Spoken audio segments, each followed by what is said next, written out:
Admiral, this is what the Navy has always said. Don't take our control of the open seas for granted. If China has a blue water strategy, should we be worried?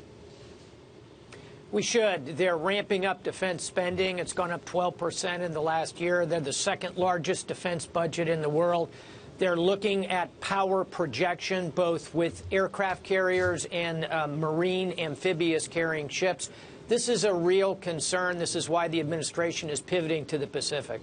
What is the timeline for this? They can say they want a blue water Navy, but they only recently acquired an aircraft carrier. How long does it take them to do this?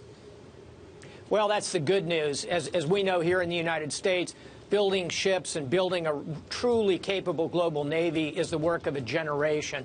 But they're moving more rapidly than any other nation I've seen embarking on a program, which is, of course, the Chinese modus operandi.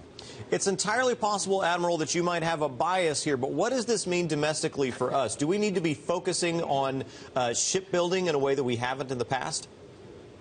I think we do. We need to increase our numbers of ships that we're delivering every year, and we're going to need to be smart about what we buy. That means not only the ships that do the power projection, but also those that do littoral combat capability. Admiral, we've got a handful of people in Darwin, Australia. I guess we're showing the flag in the north of Queensland. But what this really comes down to is we go back to Theodore Roosevelt and the idea of showing the flag in the far Pacific. Is that what we're really doing, is reduxing 1910 or 1915? Nah, I think, Tom, we've got a very capable strategy of moving our big assets into the Pacific, and we're going to have 60% of the U.S. fleet going to be operating out there. Just yesterday, we have a new Pacific Fleet commander, Japanese-American Admiral Harry Harris. The U.S. is in the Pacific to stay. Admiral, help us unpack what you just said about the distinction between blue water and littoral. A lot of the focus in the Navy has been around developing these rapid littoral combat ships. How do we figure out how to get that balance right?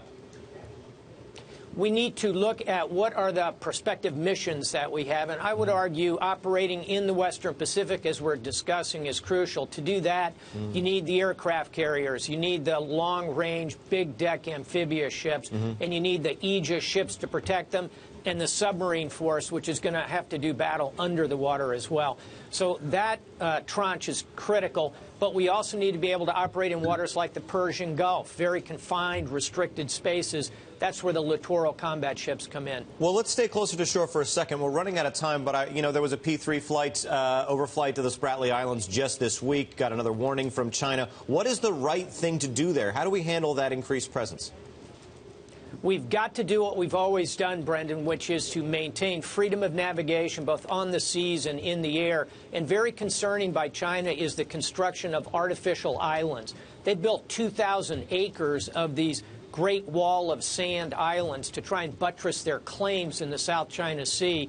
We've got to challenge those and push back on that strategy, as we do throughout the Pacific. Admiral, we're going to look here in a moment at the Marine jet, the F-35. Is that a constructive program? You've been knee-deep in this. Our Peter Cook's out on a boat looking at this. Is that a good program? Has that been a good spending of our tax dollars? It's been so far behind schedule and underperforming, but I think we're about to truly turn the corner. Some have called this the airplane that ate the Pentagon. It's been so expensive and so long. But I think it's got a shot now. All right, Admiral James Stavridis, thank you. Amateurs talk strategy, pros talk contracting. Thank you.